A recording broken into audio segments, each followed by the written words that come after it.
नमस्कार friends, time to study YouTube channel में आप सभी का स्वागत है। आज से हम लोग बिहार एसआई का मॉडल सेट स्टार्ट करने जा रहे हैं, जो कि आपके एग्जाम के लिए काफ़ी कारगर होगा, है ना। आप लगातार मॉडल सेट से बने रहने के लिए चैनल को सब्सक्राइब करें और बेल आइकन नोटिफिकेशन दबा के रखिए, ताकि जब भी कोई वीडियो अपलोड किया जाए तो आपको नोटिफिकेशन मिल जाए। पहला क्वेश्चन है, तिब्बत की मानसरोवर झील के पास जिन नदी का स्रोत है वो कौन है? भारत का मैप आप लोग देख सकते हैं ना, पूरा एक्सप्लेनेशन के साथ यहाँ आपको वीडियो मिलेगा फ्रेंड, है ना। इसलिए चैनल को जरूर सब्सक्राइब कर देखिए। तिब्बत के मानसरोवर लेक यहाँ पे है ना, यहीं से जो है यहाँ सिंधु नदी है ना, ये यहाँ से सतलज नदी और इस तरह से ब्रह्मपुत्रा नदी है ना, तीनों बहती है, उपयुक्त सभी है ना।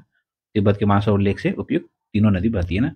नेक्स्ट क्वेश्चन है, भारत के निम्नलिखित इस्पात संयंत्रों में से कौन सा सार्वजनिक क्षेत्र के अंतर्गत नहीं आता है? तो सार्वजनिक क्षेत्र के अंतर्गत इनमें से कौन नहीं आता है? तो टिस्को नहीं आता है ना। टिस्को भारत की एक प्रमुख इस्पात कंपनी है, जो जमशेदपुर में स्थित एक कारखाने की इस कारखाने की स्थापना 1907 ईस्वी में की गई थी। यह दुनिया का 5वां सबसे बड़ा इस्पात कंपनी है ना, ध्यान रखेंगे। इस कंपनी का मुख्यालय कहाँ है? तो मुंबई में स्थित है। और यह वृहद टाटा समूह की एक अग्रणी कंपनी है ना। तो सार्वजनिक क्षेत्र की कंपनी ये तीनों है, ये टिस्को क्या है? टिस्को नहीं है ना। नेक्स्ट क्वेश्चन है, नकदी फसल में सम्मिलित नहीं है ना। कौन जो है इनमें से नकदी फसल में सम्मिलित नहीं है? तो गेहूं। बाकी गन्ना, कपास, जूट क्या है? ये नकदी फसल है। गेहूं क्या है? गेहूं एक रबी फसल है। रबी फसल की बुआई के समय कम तापमान तथा पकते समय सूखा होती है। ये फसलें सामान्यतः अक्टूबर से नवंबर के महीने में बोई जाती है ना। जो चना, मसूर, सरसों आदि ये सब क्या है? तो रबी फसल के एग्जाम्पल है ना फ्रेंड्स, आप लोग ध्यान रखेंगे। हम लोग कोशिश कर रहे हैं कि एक क्वेश्चन के साथ कम से कम उसके आसपास के 4-5 क्वेश्चन आपके कवर अप हो जाए ना, इसलिए चैनल से बने रहे ना, सब्सक्राइब जरूर करें। नेक्स्ट ये क्वेश्चन है, भारत और श्रीलंका को डैश द्वारा विभाजित किया जाता है? भारत और श्रीलंका को किसके द्वारा विभाजित किया जाता है? तो पाक जल है ना, पाक जल मरुमध्य है ना। देखिए मैप देखिए, जो स्थल खंड को, जैसे जो भारत का मैप है यहाँ है ना, तो इसी तरह यहाँ से श्रीलंका है, तो ये जो पास है ना, इसी को पाक जल मरुमंडल कहते हैं। देखिए दो स्थल भाग है ना, दो स्थल भाग को अलग कर रहा है, तो कौन कर रहा है? भारत, ये भारत हो गया, ये श्रीलंका हो गया, कौन अलग कर रहा है? तो पाक जल डमरू मध्य ना, ध्यान रखेंगे, इसी को कहते हैं ना। नेक्स्ट क्वेश्चन है, भारत में प्रथम उर्वरक संयंत्र कहाँ लगाया था? भारत में प्रथम उर्वरक संयंत्र कहाँ लगाया गया था? तो रानीपेट। कहाँ पे लगाया था? तो रानीपेट। 1906 ईस्वी में तमिलनाडु के रानीपेट में पहला उर्वरक कारखाना स्थापित किया गया था, है ना, ध्यान रखेंगे।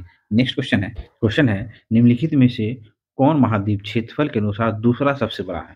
तो हम लोग सीक्वेंस में देख लेते हैं पूरा। पहला सबसे बड़ा महाद्वीप कौन है? तो एशिया महाद्वीप, उसके बाद अफ्रीका महाद्वीप, उसके बाद उत्तरी अमेरिका, फिर दक्षिणी अमेरिका, यूरोप, फिर ऑस्ट्रेलिया। तो दूसरा कौन हो गया? अफ्रीका, है ना। दूसरा सबसे बड़ा कौन है? तो अफ्रीका। और सबसे छोटा महाद्वीप कौन है? तो ऑस्ट्रेलिया, है ना, ध्यान रखेंगे फ्रेंड्स। और सबसे बड़ा तो एशिया। नेक्स्ट देखिए, क्वेश्चन समझने की कोशिश करिएगा। साफ रातें मेघीय रातों की अपेक्षा अधिक ठंडी होती है। साफ रातें मेघीय रातों की अपेक्षा क्या होती है? अधिक ठंडी होती है। ऐसा किस क्यों होता है? तो विकिरण के कारण। किस कारण होता है? तो विकिरण के कारण। देखिए विकिरण के कारण, अगर जैसे जैसे मेघीय रात होता है, अगर मेघीय रात होता है तो पृथ्वी का तापमान मेघ परिवर्तित होकर, है ना, जैसे तापमान ऊपर जाता है तो क्या होता है? परिवर्तित होकर पुनः पृथ्वी में आ जाता है, जब क्या मेघीय रात होता है। तो जिस वजह से क्या होता है? वायुमंडल गर्म रहता है ना, क्या रहता है? तो गर्म रहता है। अगर साफ रात रहेगा तो क्या होगा? विक्रम जो है पृथ्वी से, है ना, क्या अंतरिक्ष में चला जाता है, तो वापस लौट ही नहीं पाएगा गर्म, तो क्या होगा? तो ये ठंड रहेगा ना, तो ये कॉज है ना, समझ में आया फ्रेंड्स। नेक्स्ट क्वेश्चन है, निम्नलिखित में से किस युग का मिलान सही है ना? सही है पूछ रहा है। इसमें क्या होता है ना, भूमध्य क्षेत्र में जाड़े में वर्षा होती है। सही है, बिल्कुल सही है। भूमध्य सागरीय जलवायु जो है भूमध्य सागर के चारों ओर पाई जाती है, जहाँ जाड़े में वर्षा होती है और ग्रीष्म काल क्या होता है? तो शुष्क होता है ना। नेक्स्ट क्वेश्चन है, दामोदर नदी निकलती है, तो दामोदर नदी कहाँ से निकलती है? तो दामोदर नदी छोटा नागपुर से निकलती है ना। दामोदर नदी का उद्गम पलामू के लातेहार जिले के उत्तर पूर्वी भाग से होते होता है, जो कि छोटा नागपुर का क्षेत्र है ना, ध्यान रखेंगे। नेक्स्ट क्वेश्चन है, खरीफ फसलों को डैश के मौसम की शुरुआत के साथ बोई जाने वाली फसल के रूप में वर्णित किया जाता है। तो खरीफ की फसल जो है वर्षा के मौसम की शुरुआत में बोई जाती है ना, बोई जाने वाली फसल के रूप में वर्णित किया जाता है। और देखिए खरीफ फसल कौन कौन है, तो उसका एग्जाम्पल आप लोग देख सकते हैं। धान, बाजरा, मक्का, कपास, मूंगफली, ज्वार, अरहर, जूट, गन्ना, मूंग और सोयाबीन और इत्यादि। उसी तरह हम लोग पीछे 2-4 क्वेश्चन के पीछे हम लोग देखे थे रबी फसल, तो रबी फसल को भी रिकॉल कर लेते हैं। रबी फसल में कौन कौन हो जाता है? तो जौ, चना, मसूर, सरसों आदि, है ना फ्रेंड्स, ध्यान रखेंगे ये सब। नेक्स्ट क्वेश्चन है, भारतीय संविधान को अपनाया गया था। तो भारतीय संविधान को अपनाया गया था, किसके द्वारा अपनाया गया था? संविधान सभा के द्वारा अपनाया गया था। किसके द्वारा? तो संविधान सभा के द्वारा। तो आप सुनिएगा गौर से। संविधान सभा का प्रथम अधिवेशन 9 दिसंबर, कब? 9 दिसंबर 1946 को हुआ था। और डॉक्टर सच्चिदानंद सिन्हा क्या थे? इसके अस्थायी अध्यक्ष चुने गए थे। इसके पश्चात 11 दिसंबर 1946 को डॉक्टर राजेंद्र प्रसाद की अध्यक्ष चुना गया था। और संपूर्ण संविधान के निर्माण में 2 वर्ष, 11 महीने और 18 दिन लगे। इस कार्य पर लगभग कितना 64 लाख रुपए का खर्च हुआ था। संविधान में कुल 995 अनुच्छेद और 8 अनुसूचियां कायम की गई थी ना। 13 दिसंबर 1946 को जवाहरलाल नेहरू ने उद्देश्य प्रस्ताव पारित किया था। विचार विमर्श के बाद 22 जनवरी 1947 को संविधान सभा के सदस्यों ने उद्देश्य प्रस्ताव को सार्वभौमिक सहमति से क्या कर दिया था, पास कर दिया था। और 26 नवंबर 1949 को संविधान सभा द्वारा क्या किया था, इसे अपनाया गया था। ठीक है फ्रेंड्स, तो ध्यान रखें किसके द्वारा, तो संविधान सभा द्वारा।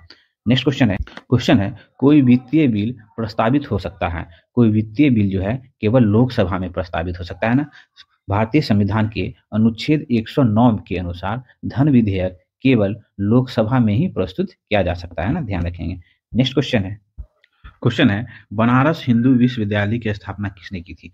तो बनारस हिंदू विश्वविद्यालय की स्थापना पंडित मदन मोहन मालवीय द्वारा की गई थी। कब, तो 1916 ईस्वी में। यह एक केंद्रीय विद्यालय है। इस विद्यालय का मूल में डॉक्टर एनी बेसेंट द्वारा स्थापित और संचालित सेंट्रल हिंदू कॉलेज की प्रमुख भूमिका थी, है ना, इसकी स्थापना में ना, ध्यान रखेंगे। नेक्स्ट क्वेश्चन है फिर भारतीय संविधान के निम्नलिखित अनुच्छेदों में से कौन सा अनुच्छेद राज्य की सरकारों को ग्राम पंचायत के गठन करने का निर्देश देता है। तो भारतीय संविधान में वर्णित राज्य के नीति निर्देशक तत्व के तहत अनुच्छेद 40 है, जो राज्य को ग्राम पंचायत के गठन करने और उन्हें ऐसी शक्ति एवं प्राधिकार देने का निर्देश देता है जिसके द्वारा वह स्थानीय स्वशासन की एक इकाई के रूप में कार्य करने में क्या हो, तो सक्षम हो। फ्रेंड्स, नेक्स्ट क्वेश्चन है एक कल्याणकारी राज्य के निर्देशक आदर्श वर्णित है। तो किसमें बात आदर्श वर्णित है, तो बताइए किसमें आदर्श वर्णित है, तो राज्य के नीति निर्देशक तत्व में, है ना। राज्य के नीति निर्देशक तत्व के अंतर्गत संविधान का अनुच्छेद 31 आर्टिकल कितना, तो आर्टिकल 38 में स्पष्ट किया गया है कि लोगों के कल्याण के लिए सरकार सामाजिक व्यवस्था सुनिश्चित करेगी, है ना। नेक्स्ट क्वेश्चन है, देखिए भारत के राष्ट्रपति को उसके पद से हटाया जा सकता है। उसके पद से कब हटाया जाता है, किसके द्वारा, तो संसद के द्वारा। अब हम लोग देखते हैं इससे रिलेटेड हम लोग सारे क्वेश्चन आसपास के बैकग्राउंड को ही देख लेते हैं। राष्ट्रपति की पद अवधि पद ग्रहण करने की तिथि से कितने वर्ष के लिए, तो 5 वर्ष के लिए होती है। 5 वर्ष से पहले ही पदावधि के 2 प्रकार की समाप्ति हो सकती है। मतलब 5 वर्ष से पहले भी राष्ट्रपति को हटाया जा सकता है 2 तरह से। उपराष्ट्रपति को संबोधित अपने हस्ताक्षर लिखित द्वारा त्यागपत्र देके, या महाभियोग की प्रक्रिया द्वारा संविधान उल्लंघन के आरोप में हटाए जाने पर, है ना। संविधान के महाभियोग की प्रक्रिया संविधान के कितने अनुच्छेद में, तो 61 अनुच्छेद में, है ना, उल्लिखित है। इस प्रक्रिया में अर्ध न्यायिक प्रक्रिया करते हैं। आज महाभियोग की प्रक्रिया इसे क्या कहते हैं, तो अर्ध न्यायिक प्रक्रिया करते हैं। नेक्स्ट क्वेश्चन है भारत का प्रजातंत्र इस तथ्य पर आधारित है कि, इस तथ्य पर आधारित है तो जनता को जो है सरकार को चुनने तथा बदलने का अधिकार है। प्रजातंत्र का मतलब होता है जनता के लिए तथा जनता के द्वारा शासन, है ना। अब भारत में कौन लोकतंत्र है, तो भारत में अप्रत्यक्ष लोकतंत्र है ना फ्रेंड्स, ध्यान रखेंगे। नेक्स्ट क्वेश्चन है जहां तक लोकसभा में प्रतिनिधित्व का प्रश्न है, कौन सा राज्य दूसरे तथा तीसरे स्थान पे है। तो लोकसभा में प्रतिनिधित्व मतलब लोकसभा का सीट पूछ रहा है, तो कौन सा राज्य दूसरे और तीसरे स्थान पे है। लोकसभा में प्रतिनिधित्व की दृष्टि से उत्तर प्रदेश 80 सीट है लोकसभा का, जो कि पहले स्थान पे है। महाराष्ट्र 48 सीट के साथ क्या दूसरे स्थान पे है, और पश्चिम बंगाल 42 सीट के साथ तीसरे स्थान पे है। तो दूसरे स्थान में कौन होगा, तो महाराष्ट्र, और तीसरे स्थान पे पश्चिम बंगाल। पहले स्थान पे यूपी है। और बिहार में कितने लोकसभा सीट है, तो 40 लोकसभा सीट है, ध्यान रखें फ्रेंड्स। नेक्स्ट क्वेश्चन है नीति आयोग है, नीति आयोग एक है कौन, तो नीति आयोग है परम सरदायी संस्था, है ना। नीति आयोग की स्थापना जो हुई थी योजना आयोग के स्थान पे। योजना आयोग का गठन कब हुआ था, तो 15 मार्च, ध्यान रखेंगे, स्टापन भी आप लोग ध्यान रख लेंगे। 15 मार्च 1950 को योजना आयोग का स्थापना हुआ था। और योजना आयोग का नाम बदलकर 1 जनवरी 2015 को क्या कर दिया, नीति आयोग कर दिया, है ना। और नीति आयोग के अध्यक्ष कौन होते हैं, तो भारत के प्रधानमंत्री अध्यक्ष होते हैं। और उपाध्यक्ष न्याय नियुक्त हुआ कौन, तो सुमन के बेरी, है ना, ध्यान रखेंगे। नेक्स्ट क्वेश्चन है भारत में नियोजित अर्थव्यवस्था आधारित है। भारत में कौन सी अर्थव्यवस्था है, तो मिश्रित अर्थव्यवस्था है ना। निजी क्षेत्र और सार्वजनिक क्षेत्र दोनों के उद्यम क्या है, तो कार्यशील है ना। इसलिए भारत में क्या, तो मिश्रित अर्थव्यवस्था कहा जाता है ना। नेक्स्ट क्वेश्चन है भारत में आय का सबसे बड़ा स्रोत क्या है। तो भारत में आय का सबसे बड़ा स्रोत है तो प्रत्यक्ष कर। प्रत्यक्ष कर का हिस्सा कितना है, तो 55% है। प्रत्यक्ष कर के एग्जाम्पल में आप लोग देख सकते हैं इनकम टैक्स और निगम कर, है ना। नेक्स्ट क्वेश्चन है भारत की उन्नति संतोषजनक रही है, इसमें रहती है तो कुल राष्ट्रीय उत्पादन में बढ़ोतरी के संबंध में संतोषजनक रही है ना। नेक्स्ट क्वेश्चन है पुस्तक द ओरिजिन ऑफ स्पीसीज लेखक कौन है, तो चार्ल्स रॉबर्ट डार्विन, है ना। Charles Robert Darwin the origin of species के पुस्तक के लेखक हैं। उन्होंने जैव विकास के मत का क्या किया था, तो प्रतिपादन किया था, है ना। नेक्स्ट क्वेश्चन है, अपने किस कार्यकारिणी कमेटी में कांग्रेस ने जमींदारी उन्मूलन नीति का अनुमोदन किया था, तो कार्यकारिणी कमेटी 1945, है ना। कार्यकारिणी कमेटी 1945 ध्यान रखेंगे। वर्ष 1945 में कांग्रेस कार्यकारिणी कमेटी ने एक प्रस्ताव पारित करके जमींदारी उन्मूलन का अनुमोदन किया था, है ना। नेक्स्ट क्वेश्चन है कथकली की जड़ किस राज्य में है, तो कथकली किस राज्य की लोक नृत्य है, तो केरल की, ध्यान रखें किसकी, केरल की। और भरतनाट्यम किसका है, तो तमिलनाडु का है। ये भी इस टाइम में ध्यान रखेंगे। नेक्स्ट क्वेश्चन है गांधी जी का चंपारण सत्याग्रह किससे जुड़ा था, तो 3 कट्ठा पद्धति से जुड़ा था। दरअसल क्या था ना, 1 बीघा पे 3 कट्ठा नील की खेती करने के लिए किसान को क्या अनिवार्य कर दिया था ना, 3/20, है ना। इसी के विरोध में जो गांधी जी चंपारण में सत्याग्रह किए थे, है ना। 3 कट्ठा पद्धति संबंधित है। कब आता था, 1917 में। नेक्स्ट क्वेश्चन है, अगस्त 1858 में ब्रिटिश संसद ने एक अधिनियम पारित किया जिसे कंपनी के शासन को समाप्त कर दिया गया। जिसे कौन सा अधिनियम या एक्ट कहा गया, तो भारत सरकार अधिनियम 1858, है ना, 1858, है ना, ध्यान रखेंगे। इससे क्या हुआ था, कंपनी के शासन को समाप्त कर दिया था और ब्रिटिश क्राउन के हाथों चला गया था ना। नेक्स्ट क्वेश्चन है, भारतीय रेगिस्तान डैश के पश्चिम क्षेत्र में स्थित है, तो अरावली की पहाड़ी के पश्चिम क्षेत्र में क्या है, तो भारत का जो रेगिस्तान क्षेत्र है वो आता है ना। नेक्स्ट क्वेश्चन है, एक क्वेश्चन है, बिहार बंगाल से कब पृथक हुआ, तो बिहार बंगाल से कब पृथक हुआ, तो 1912 ईस्वी में। ध्यान से सुनेंगे। 1911 में दिल्ली में एक भव्य दरबार का आयोजन किया गया जिसमें इंग्लैंड के सम्राट जॉर्ज पंचम एवं महारानी मेरी के स्वागत में ये भव्य दरबार का आयोजन किया गया था। और उस समय भारत का वायसराय कौन था, तो लॉर्ड हार्डिंग, जिसने बंगाल विभाजन को रद्द करने की घोषणा की थी। और इसी के साथ राजधानी जो है कलकत्ता से दिल्ली स्थानांतरित करने की घोषणा भी की गई थी। इस घोषणा को 1912 में क्रियान्वित किया गया ना, ध्यान रखेंगे। नेक्स्ट क्वेश्चन है, इनकिलाब जिंदाबाद का नारा किसने दिया था, तो इनकिलाब जिंदाबाद का नारा भगत सिंह दिए थे। कौन दिए थे, तो भगत सिंह दिए थे। कब, तो 1929 में सार्वजनिक रूप से भगत सिंह ने इनकिलाब जिंदाबाद का नारा दिया था। और इसकी हसरत मोहानी ने इस नारा को लिखा है ना, और इसको नारा के रूप में किसने संबोधित किया, तो भगत सिंह ने।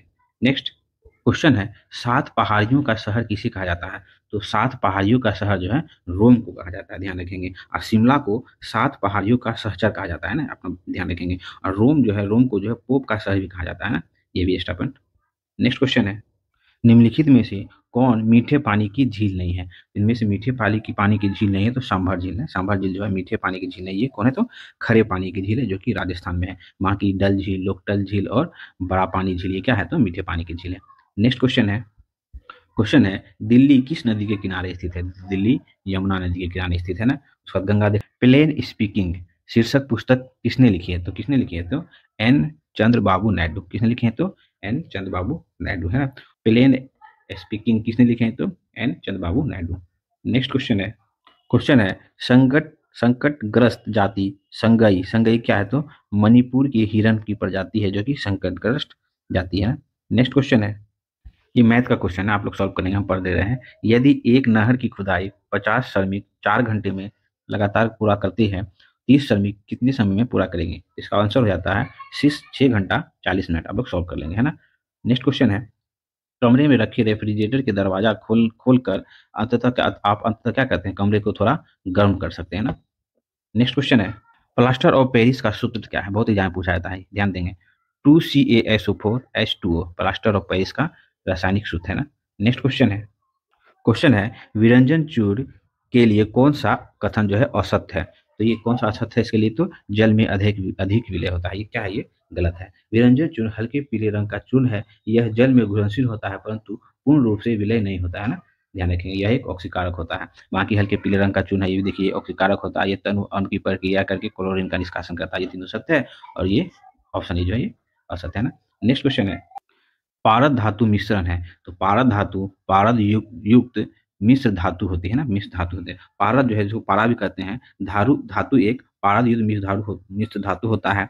पारद धातु को अमलगम भी कहते हैं। लोहे को छोड़कर प्रायः सभी धातुएं पारे के साथ मिलकर मिश्र धातु बनाते हैं। जैसे क्या, चांदी के पारद मिश्रण को दांत के छेद में भरा जाता है ना, ये भी पॉइंट ध्यान रखेंगे। नेक्स्ट क्वेश्चन है, उन प्रक्रिया को क्या कहा जाता है जिसके द्वारा आनुवांशिक रूप से समान व्यक्ति उत्पादित किए जा सकते हैं, तो कौन, तो क्लोरीन, है ना। क्लोरो मधुमक्खी कॉलोनियों के सदस्य एक दूसरे को किस प्रकार पहचानते हैं, तो नित्य से पहचानते हैं एक दूसरे को, है ना, नित्य से।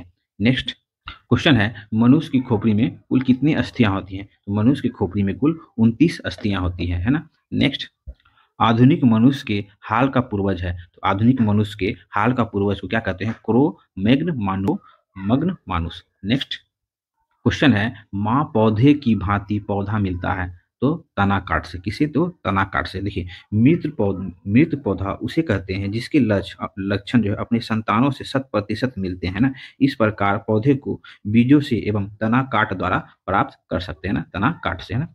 नेक्स्ट क्वेश्चन है कौन सा मूत्र प्रणाली का हिस्सा नहीं है? तो मूत्र प्रणाली का हिस्सा कौन सा नहीं है? तो ब्रोकाई, है ना। ब्रोकाई जो है ये श्वसन प्रणाली का हिस्सा है, मूत्र प्रणाली का हिस्सा बाकी ये तीनों है, मूत्रवाहिनी, मूत्राशय और मूत्र मार्ग, है ना। नेक्स्ट क्वेश्चन है मैथ का क्वेश्चन है 180 मीटर लंबे एक प्लेटफॉर्म को 150 मीटर लंबी रेलगाड़ी 18 सेकंड में पार करती है तो रेलगाड़ी की गति कितनी किलोमीटर प्रति घंटा होगी? तो 66 किलोमीटर प्रति घंटा होगी। आप लोग सॉल्व कर लेंगे। नेक्स्ट क्वेश्चन 48 कैंसिल हो जाता है -23/2, है ना, -23/2, है ना। उसके बाद नेक्स्ट है 49 कैंसिल हो जाएगा आपको, 49 कैंसिल हो जाता है 201, है ना, कहा जाएगा तो 201। नेक्स्ट है ये विकल्प में जो खाली स्थान को भरने के लिए कर रहा है तो इसमें कितना हो जाएगा? तो 38 हो जाएगा, है ना। आप लोग देख लेंगे, मिला लेंगे, है ना। नेक्स्ट नेक्स्ट क्वेश्चन है क्षेत्रफल के अनुसार निम्नलिखित राज्यों में से सही अवरोही क्रम क्या है? सही अवरोही क्रम इनमें से क्या है? तो देखिए, इनमें से सबसे बड़ा कौन हो जाता है निम्नलिखित में से? मध्य प्रदेश। उसके बाद कौन सा हो जाएगा? मध्य प्रदेश के बाद हो जाएगा कौन? तो उत्तर प्रदेश। उत्तर प्रदेश के बाद क्या हो जाता है? तो उत्तर प्रदेश के बाद हो जाता है आंध्र प्रदेश। आंध्र प्रदेश के बाद बिहार हो जाता है ना। तो ऑप्शन हो जाएगा 3, 4, 1, 2, है ना। आप लोग ऑप्शन देख लेंगे 3, 4, 1, 2, 3, 4, है ना, 3, 4, 1, 2 ऑप्शन डी में, है ना। और इससे अगर आप लोग देखा जाए तो भारत का राज्यों में सबसे बड़ा राज्य कौन है एरिया वाइज? तो राजस्थान। उसके बाद मध्य प्रदेश का स्थान आता है, उसके बाद महाराष्ट्र का स्थान आता है, उसके बाद उत्तर प्रदेश, गुजरात, है ना। अब बिहार का क्रम क्या है? तो बिहार का क्रम 12वां, है ना। ये भी ध्यान में रखेंगे। नेक्स्ट क्वेश्चन है मारमा गांव पत्तन स्थित है। तो मारमा गांव बंदरगाह कहाँ पे स्थित है? तो गोवा में स्थित है। और गोवा भारत के पश्चिमी तट के एरिया में, ना, पश्चिमी तट पे, ना। नेक्स्ट क्वेश्चन है निम्नलिखित में से कौन सा असम से संबंधित लोक नृत्य नहीं है? तो असम से संबंधित लोक नृत्य इसमें से कौन नहीं है? तो मद जास, है ना। क्या नाम है? मद जास। ध्यान रखेंगे, मद जास जो है ये जम्मू कश्मीर का लोक नृत्य शैली है। वहाँ की बिहू, है ना, बगु रंबा और शास्त्रीय नृत्य, ये सब क्या है? तो असम की लोक नृत्य है। और ये मद जास कहाँ के है? तो जम्मू कश्मीर के हैं। तो ऑप्शन कौन नहीं है इनमें से? तो ऑप्शन सी नहीं है ना, ये जम्मू कश्मीर का है। नेक्स्ट, भारतीय संविधान में अवशिष्ट मामले पर कानून बनाने का अधिकार किसे सौंपा गया था? हम लोग जान रहे हैं ना, ये संघ सूची में भी के विषय पे कानून केंद्र सरकार बनाते हैं, राज्य सूची के विषय पे कानून राज्य सरकार बनाता है, और संपत्ति सूची पे राज्य सरकार और केंद्र सरकार दोनों बनाता है। इससे जो इतर जो अवशिष्ट मामले होते हैं, अवशिष्ट शक्ति तो केंद्र के पास। आप लोग ऐसे याद रख सकते हैं, अवशिष्ट शक्ति जो है केंद्र सरकार के पास, अवशिष्ट मामले में कानून बनाने का अधिकार जो है किसके पास होता है? तो केंद्र सरकार के पास होता है ना फ्रेंड्स। और ये भारत में केंद्र को अवशिष्ट शक्ति देने का व्यवस्था जो है ये कनाडा के संविधान से लिया गया है। ये भी आप लोग ध्यान रख सकते हैं, ठीक है फ्रेंड्स। नेक्स्ट क्वेश्चन है बिहार में पहली चीनी मिल स्थापित हुई। तो बिहार में पहला चीनी मिल स्थापित हुआ था कहाँ? तो बेतिया में। ध्यान रखेंगे, बिहार में पहली चीनी मिल 1840 ईस्वी में बेतिया में डच्चों द्वारा प्रारंभ किया गया था। और प्रथम सफल चीनी मिल कब? तो 1903, है ना, 1903 में मठोरा में स्थापित किया गया, है ना। ध्यान रखेंगे। नेक्स्ट क्वेश्चन है निम्नलिखित नदियों में से कौन बिहार में गंगा से मिलती है? तो बिहार में गंगा से मिलने वाली गंडक नदी है, सोन नदी है, घाघरा नदी है, पुनपुन, है ना। ये चारों नदी जो है गंगा से बिहार में मिलती है ना। ऑप्शन ए हो जाएगा, चारों नदी गंगा में मिलती है। घाघरा और गंडक नदी जो है देख लेंगे एक बार। घाघरा और गंडक नदी जो है ये गंगा की उत्तरी दिशा में आके गंगा में मिलती है, क्योंकि दक्षिण दिशा से सोन और पुनपुन से, है ना, ये गंडक और घाघरा जो है उत्तरी दिशा से आके मिले, और सोन और पुनपुन जो है ये गंगा से दक्षिण दिशा में से आके मिलती है ना। ध्यान रखेंगे। नेक्स्ट क्वेश्चन है 57 नंबर क्वेश्चन देखिएगा आप लोग, है ना। क्वेश्चन कर रहा है संविधान की प्रस्तावना के सिलसिले में निम्नलिखित में से कौन सही क्रम है? प्रस्तावना में देखिए, प्रस्तावना में कहाँ से स्टार्ट होता है? उसी बारे में कहा है, सार्वभौमिक सत्ता संपन्न, है ना, सार्वभौमिक सत्ता संपन्न, है ना, समाजवादी, धर्मनिरपेक्ष, है ना, जनवादी, गणतंत्र, है ना। ये प्रस्तावना का ये सीक्वेंस है ना, ध्यान रखेंगे। भारतीय संविधान की प्रस्तावना में 42वां संशोधन के बाद इनमें कुछ नए आदर्श प्रतिपादित किए गए हैं, जो कि अब सही क्रम क्या है? तो सार्वभौमिक सत्ता संपन्न, है ना, समाजवादी, धर्मनिरपेक्ष और जनवादी, गणतंत्र, है ना फ्रेंड्स। ध्यान रखेंगे। नेक्स्ट क्वेश्चन है क्वेश्चन है, निम्नलिखित में से कौन सी प्रसिद्ध शिव समुद्रम जलप्रपात बनाती है? तो कौन सा नदी शिव समुद्रम जलप्रपात बनाती है? तो ध्यान रखेंगे फ्रेंड्स, कौन? तो कावेरी नदी है ना, कावेरी नदी शिव समुद्रम जलप्रपात बनाती है। नेक्स्ट क्वेश्चन है, निम्नलिखित में से कौन सा एक नवपाषाण संस्कृत स्थल नहीं है ना? नवपाषाण का बोला है संस्कृत स्थल नहीं है, तो कौन नहीं है? तो कुंतासी। कुंतासी जो है ये सैधव स्थल है, ना कि नवपाषाण स्थल। नवपाषाण स्थल बुझाऊ, मेहरगढ़ और कोल्डी हवा। अगर फ्रेंड्स आप अगर हिस्ट्री साइंस का क्लास अगर देखना चाहते हैं, थ्योरी विथ एमसीक्यू, इसी चैनल पे प्लेलिस्ट बना दिया गया। प्राचीन भारतीय इतिहास खत्म हो चुका है, मध्यकालीन भारतीय इतिहास भी खत्म होने पे है। उसके बाद हम लोग मॉडर्न हिस्ट्री स्टार्ट करेंगे। हर चैप्टर के बाद उस चैप्टर से रिलेटेड अब तक के जितने भी एग्जाम में क्वेश्चन पूछे गए हैं, घटनाचक्र की पुस्तक से कराया जा रहा है। एक बार आप लोग चैनल विजिट जरूर करिए, अगर सेट देख रहे हैं तो आपका हिस्ट्री काफी स्ट्रांग हो जाएगा जीएस का पेपर, क्योंकि थ्योरी क्लास बहुत अच्छे से एक्सप्लेनेशन के साथ इसी चैनल पे कराया जा रहा है। ठीक है फ्रेंड्स, नेक्स्ट क्वेश्चन देखते हैं हम लोग को क्या है। भारत में राज्य सरकार के लिए आय का सबसे महत्वपूर्ण स्रोत क्या है? तो बिक्री कर। ध्यान रखेंगे, राज्य सरकार के लिए आय का सबसे महत्वपूर्ण स्रोत क्या होता है? तो बिक्री कर, है ना। नेक्स्ट क्वेश्चन है, निम्नलिखित में से कौन भारत का सबसे ऊंचा जलप्रपात है? भारत का सबसे ऊंचा जलप्रपात कौन है? तो कर्नाटक के में कौन? वहारी नदी। कर्नाटक के वहारी नदी पर स्थित कुच्चिकल है ना, कुच्चिकल, ये भारत का क्या है? सबसे ऊंचा जलप्रपात है, जिसकी ऊंचाई कितना है? तो 455 मीटर है ना फ्रेंड्स। नेक्स्ट क्वेश्चन है, 62 नंबर क्वेश्चन है, रामनाथ गोयनका पुरस्कार किस क्षेत्र में योगदान के लिए दिया जाता है? तो रामनाथ गोयनका पुरस्कार जो है पत्रकारिता के क्षेत्र में 2006 ईस्वी से प्रदान किया जा रहा है ना, ध्यान रखेंगे। नेक्स्ट क्वेश्चन है एपेक, APEC का पूर्ण रूप क्या है? तो इसका फुल फॉर्म पूछ रहा है। इसका फुल फॉर्म होता है एशिया पैसिफिक इकोनॉमिक कोऑपरेशन, है ना, Asia Pacific economic cooperation, Asia प्रशांत सहयोग आर्थिक सहयोग है। एपेक की स्थापना जो है 1989 में हुआ, ध्यान रखें 1989 में हुआ था। वर्तमान में इसके 21 सदस्य देश हैं। इसका मुख्यालय कहाँ है? तो सिंगापुर में है, ध्यान रखेंगे फ्रेंड, कहाँ है? तो सिंगापुर में है किसका? एपेक का मुख्यालय। नेक्स्ट क्वेश्चन है, निम्नलिखित राजवंशों में से किसका उल्लेख संगम साहित्य में नहीं हुआ है? तो संगम साहित्य में उल्लेख वहाँ हम लोग पढ़े होने, हम लोग थोड़ी क्लास में, अगर आप लोग हिस्ट्री का चैनल विजिट करते हैं, वहाँ पे हिस्ट्री का प्लेलिस्ट तो आपको सब चीज मिलेगा। संगम साहित्य में हम लोग चेर, चोर और पांडे के बारे में पढ़े थे। संगम साहित्य में तो किसका वर्णन नहीं है? तो कंदम का वर्णन क्या है? नहीं है, बाकी ये तीनों का वर्णन है। एक बार जरूर प्लेलिस्ट चेक करें हिस्ट्री का फ्रेंड्स। नेक्स्ट, पाटलिपुत्र में स्थित चंद्रगुप्त मौर्य का महल मुख्यतः बना हुआ था, तो किससे बना हुआ था? तो लकड़ी का बना हुआ था ना। मेगास्थनीज के विवरण से पता चलता है कि चंद्रगुप्त मौर्य का महल लकड़ी का बना हुआ था, है ना। हाँ, नेक्स्ट क्वेश्चन है, छत्तीसगढ़ राज्य की स्थापना कब हुई? तो छत्तीसगढ़ राज्य की स्थापना जो है मध्य प्रदेश से अलग होकर छत्तीसगढ़ कब बना? तो 1 नवंबर 2000 ईस्वी को। कब? तो 1 नवंबर 2000 ईस्वी को। आप तो बिहार का बताए तो बिहार 15 नवंबर 2000 ईस्वी को, है ना, ध्यान रखेंगे बिहार का भी। नेक्स्ट क्वेश्चन है, सांची के स्तूप का निर्माण किसने करवाया था? तो सांची के स्तूप का निर्माण किसने कराया था? तो अशोक ने करवाया था, ध्यान रखेंगे। मध्य प्रदेश का विदिशा के सांची स्तूप का निर्माण मौर्य वंश के अशोक ने करवाया था, ध्यान रखेंगे। नेक्स्ट क्वेश्चन है, हुमायूं द्वारा लड़े गए 4 प्रमुख युद्धों की तिथि अनुसार सही क्रम संकेत करें और युद्ध स्थलों का नाम नीचे दिए गए हैं। मतलब सीक्वेंस सजाना है कि हुमायूं के द्वारा लड़े गए युद्ध का। अगर हम लोग ये हुमायूं से रिलेटेड कल ही वीडियो हम लोग थ्योरी क्लास भी और एमसीक्यू भी डाले हुए हैं, आप लोग देखेंगे तो कल ही हम लोग इसके बारे में पूरा अच्छा से पढ़ चुके हैं। तो देखिए, देवरा का युद्ध कब हुआ था? तो 1532 ईस्वी में हुआ था। चौसा का युद्ध आप लोग जान ही रहे हैं, हुमायूं और शेरशाह के बीच हुआ था। कब? तो 1539 ईस्वी में। कन्नौज का युद्ध में कहाँ? तो 1540 ईस्वी में होता है, और शेरशाह दिल्ली पे सत्ता स्थानांतरित हो जाता है उसका। और सरहिंद का युद्ध कब होता है? तो 1555 में होता है। हुमायूं का पुनः सत्ता में प्रवेश हो जाता है ना। ये सब हम लोग देख चुके हैं। तो फ्रेंड्स, कौन? ऑप्शन डी है ना, ध्यान रखेंगे। नेक्स्ट क्वेश्चन है, अर्जुन पुरस्कार किस क्षेत्र में दिया जाता है? तो अर्जुन पुरस्कार जो है खेल के क्षेत्र में दिया जाता है, और इसके साथ 15 लाख रुपए और एक प्रशस्ति पत्र भी जाता है। इसके अतिरिक्त और भी कई सुविधाएं रेलवे में दी जाती हैं यात्रा के दौरान, है ना फ्रेंड्स, ध्यान रखेंगे। नेक्स्ट क्वेश्चन है, रंजीत सिंह ने सुप्रसिद्ध कोहिनूर हीरा प्राप्त किया था, तो किससे प्राप्त किया था? तो शाह शुजा से प्राप्त किया था, है ना। कौन? तो रंजीत सिंह। क्या हुआ था ना, काबुल के विस्थापित शासक तो शाहजहां ने काबुल राज प्राप्त करने के लिए रंजीत सिंह से क्या सहायता मांगी थी, तथा कोहिनूर हीरा से भेंट किया था, जो कि रंजीत सिंह कहाँ था? तो पंजाब के शासक थे। नेक्स्ट क्वेश्चन है लॉर्ड बेलेल्जी की सहायक संधि। तो ध्यान रखिएगा, लॉर्ड बेलेल्जी की क्या है? तो सहायक संधि। यहाँ से क्वेश्चन आप कैसे बन गया कि को स्वीकार करने वाला पहला मराठा सरदार कौन था? तो लॉर्ड बेलेल्जी की सहायक संधि स्वीकार करने वाला पहला मराठा सरदार था कौन था? तो बाजीराव द्वितीय, पेशवा बाजीराव द्वितीय, है ना, पहला मराठा था जो बेलेल्जी की सहायक संधि स्वीकार किए थे। नेक्स्ट क्वेश्चन है, निम्नलिखित में से कौन आत्मीय सभा के संस्थापक थे? तो आत्मीय सभा के संस्थापक कौन थे? तो बताइए, राजा राम मोहन राय ना आत्मीय सभा के संस्थापक थे। इसकी स्थापना कब की थी इन्होंने? तो 1814 ईस्वी में। ध्यान रखेंगे 1814 ईस्वी में।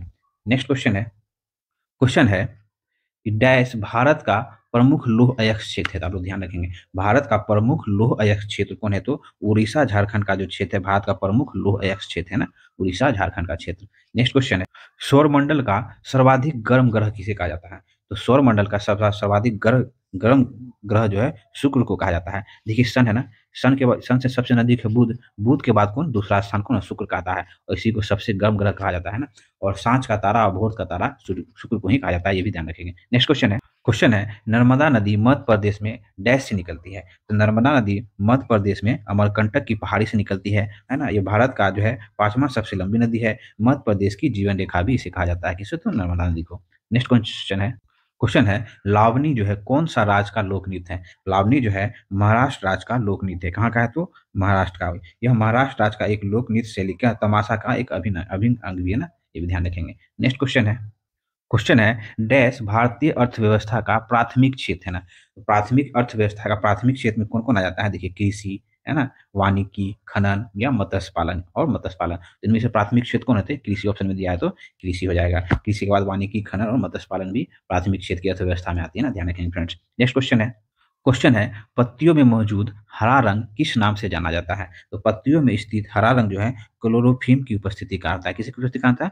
क्लोरोफिल की उपस्थिति के कारण होता है। क्लोरोफिल की उपस्थिति के कारण ही पौधे जो है प्रकाश संश्लेषण द्वारा अपना भोजन बनाते हैं ना, भोजन तैयार करते हैं। नेक्स्ट क्वेश्चन है हवा में किस गैस की मात्रा सबसे अधिक होती है? तो हवा में 78% है ना, नाइट्रोजन क्या है? सबसे अधिक है। उसके बाद क्या आता है? तो ऑर्गन, उसके बाद ऑक्सीजन का स्थान आता है। ऑक्सीजन कितना है? तो लगभग 21% के आसपास ऑक्सीजन है। उसके बाद 0.9 ऑर्गन है, और 0.03 क्या है? लगभग 0.03% के आसपास क्या है? तो कार्बन डाइऑक्साइड है ना फ्रेंड्स, ध्यान रखेंगे।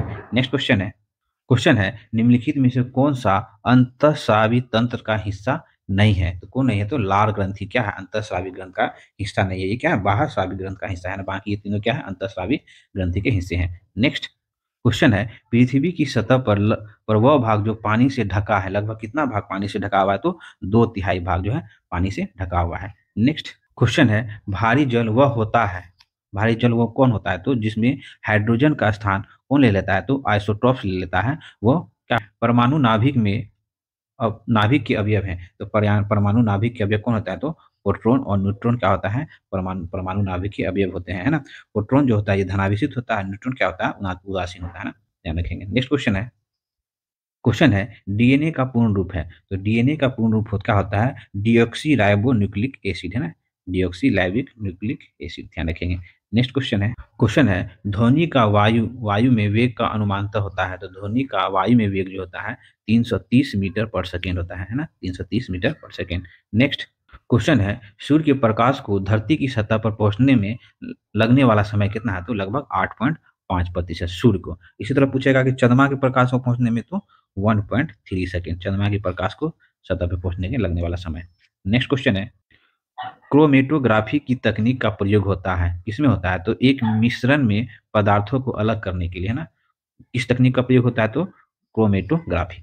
नेक्स्ट क्वेश्चन है, देखिए मैथमेटिक्स का क्वेश्चन है, आप लोग आंसर बता दिया जाएगा, है ना। देखिए प्रथम 10 अभाज्य संख्याओं का औसत निम्न से चुनिए। तो प्रथम 10 अभाज्य संख्या का औसत कितना हो जाता है? तो 12.9 है ना, आप लोग सॉल्व कर लेंगे। नेक्स्ट देखिए इतना दिया हुआ है, इतना को घटाकर न्यूनतम पद तक ले जाने के लिए कर रहा है, तो न्यूनतम पद कितना हो जाएगा? तो 23/43। नेक्स्ट क्वेश्चन है बाल विवाह निरोध अधिनियम किस वर्ष लागू किया गया था? तो 1929 में जो है बाल विवाह निरोध अधिनियम लागू किया गया था। नेक्स्ट क्वेश्चन है सर्वोदय शब्द किसकी देन है? तो सर्वोदय शब्द जो है ये किसकी देन है? तो महात्मा गांधी की देन है, ध्यान रखें किसके? तो गांधी जी की देन है सर्वोदय शब्द। नेक्स्ट क्वेश्चन है सांप्रदायिकता मानव के लिए खतरा है, क्यों खतरा है? तो ये विवादास्पद है ना, क्या है? विवादास्पद। नेक्स्ट भारतीय समाज में सामाजिक स्थिरीकरण का बुनियादी आधार क्या है? तो जाति, है ना।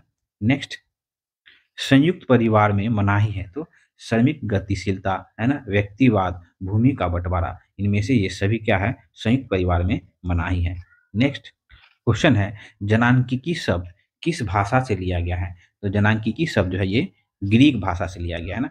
नेक्स्ट लास्ट क्वेश्चन है ग्रामीण एवं नगरीय समुदाय को पृथक करने का मुख्य आधार है, क्या है मुख्य आधार? तो व्यवसाय की प्रकृति, है ना? ठीक है फ्रेंड्स, तो आज हम लोग बिहार एसआई का पहला सेट हम लोग पूरा देख चुके हैं ना। इसी तरह हर दिन एक-एक सेट आपको मिलता रहेगा। इसका लाभ उठाने के लिए आप लोग चैनल को प्लीज़ सब्सक्राइब करें, लाइक करें और फ्रेंड लोग के साथ शेयर करें। मिलते हैं फिर नेक्स्ट नेक्स्ट सेट के साथ। अगर आपने हिस्ट्री का थ्योरी क्लास का वीडियो नहीं देखा है, तो आप लोग देख सकते हैं। प्राचीन भारत खत्म हो चुका है ना? मध्यकालीन भारत चल रहा है, उधर साइंस का भी चल रहा है और करंट अफेयर्स जो कि जनवरी 2022 से रेगुलर डेली एक-एक वीडियो आ रहा है ना। आप लोग चैनल से बने रहें, बहुत लाभ होने वाला है। ठीक है फ्रेंड्स, मिलते हैं फिर नेक्स्ट वीडियो में।